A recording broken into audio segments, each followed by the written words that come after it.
নমস্কার ভিউয়ার্স, বীরগুলোর পক্ষ থেকে আপনাদের স্বাগত। ভিউয়ার্স,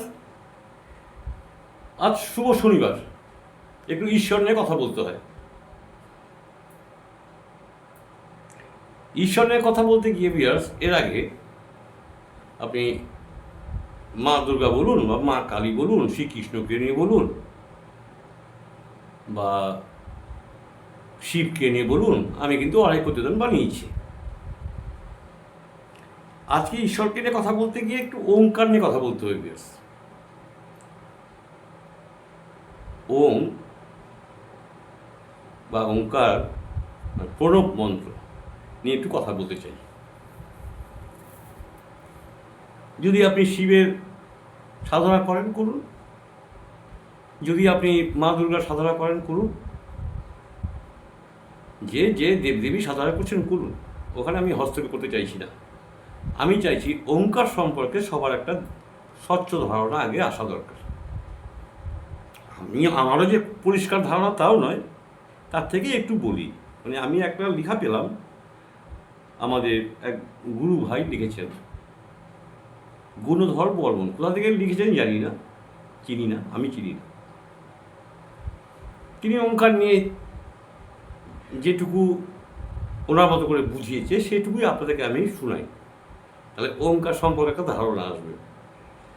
আমাদের গুরুদেব কিন্তু ওঙ্কার সম্পর্কে পরিষ্কার আমাদের জানিয়ে দিয়ে গেছে।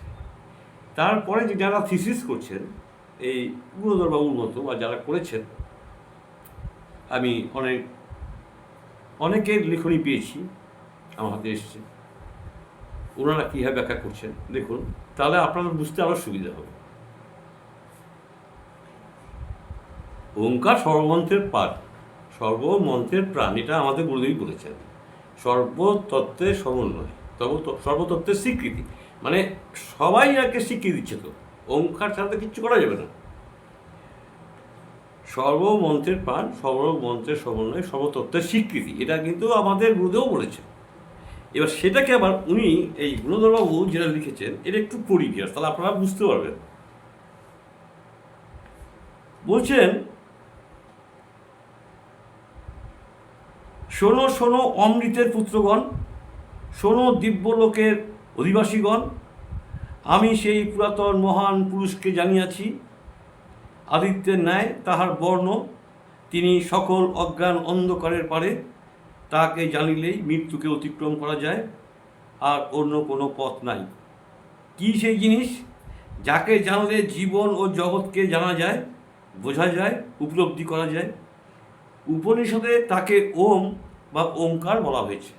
উপনিষদ মানে বেদ, বেদে ওনাকে ওম বা ওঙ্কার বলা হয়েছে। উপনিষদের ঋষিরা সব কিছু সমন্বিত আত্মাকে ব্রহ্ম শব্দের মধ্যে প্রকাশ করেছেন। আবার ব্রহ্ম শব্দটিকে বেদে ওম, বিয়ার্স ওম ও চন্দ্রবিন্দু ওম, এই প্রতীক চিহ্ন দ্বারা প্রকাশ করা হয়েছে। বলা হয়েছে বেদের সার গায়ত্রী। এই বেদে কিন্তু এটাই বলা হয়েছে যে বেদের সার হলো গায়ত্রী। ওম ভূর্ভুবস্য তস্যবেতু বর্ণাং ভর্গ দেবস্ব ধীমো ধিয় ইয়ন প্রচোদয়াত, এই যে আমরা গায়ত্রী মন্ত্র উচ্চারণ করি, তাহলে বেদের সার কি? বেদের সার হচ্ছে গায়ত্রী। আর গায়ত্রীর সার কি?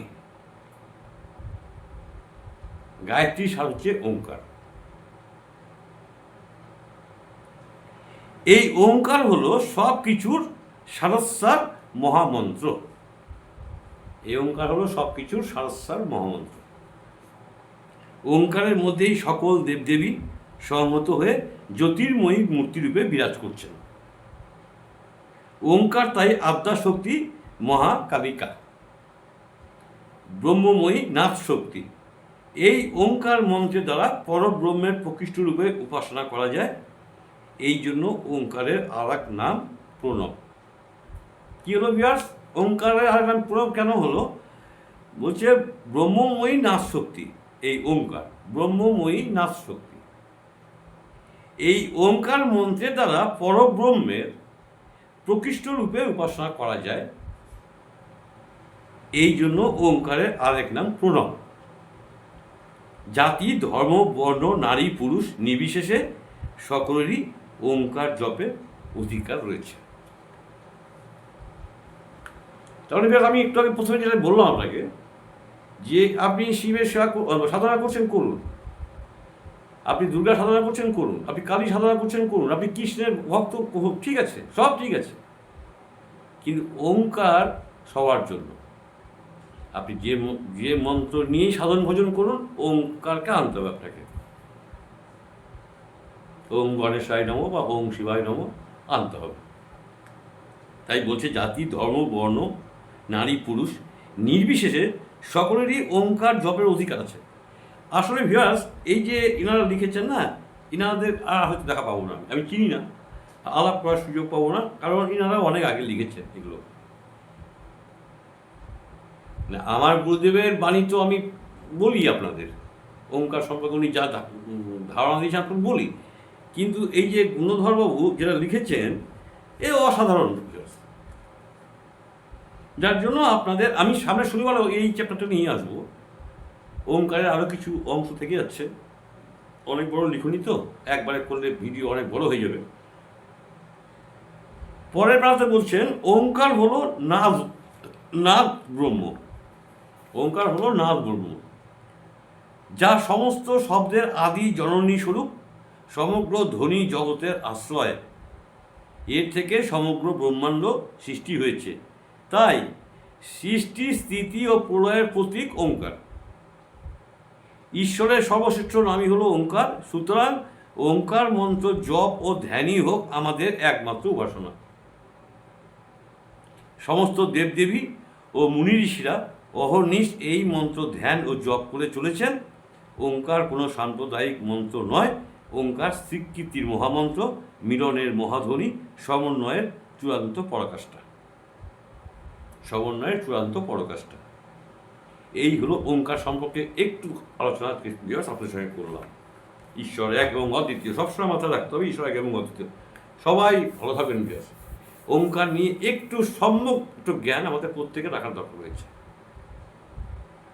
তারপরে দেখছেন হিন্দুদের অবস্থা কি হচ্ছে। আমাদের হিন্দুত্বকে টিকে রাখাই একটা বিশাল চ্যালেঞ্জের ব্যাপার হয়ে গেছে।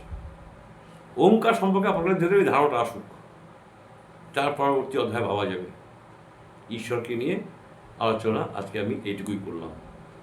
ঈশ্বর কথাতে আমার বক্তব্য এইটুকুই রইল। আপনারা একটু বোঝার চেষ্টা করবেন।